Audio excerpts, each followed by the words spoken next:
Hello po, magandang tanghali. Ako po si Evangeline Sherto. Ayan yung anak ko na si Gabriel. Galing siya sa school. Pagdating doon, wala ang kanyang teacher dahil may meeting. Ayan, uuwi na lang daw siya sa bahay. Sa bahay namin pala.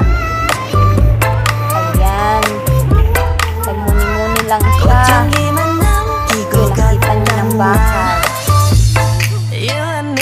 Babalik siya. Gusto niya daw makipag-picture. Yan, hindi niya alam na binibidyohan ko pa pala siya.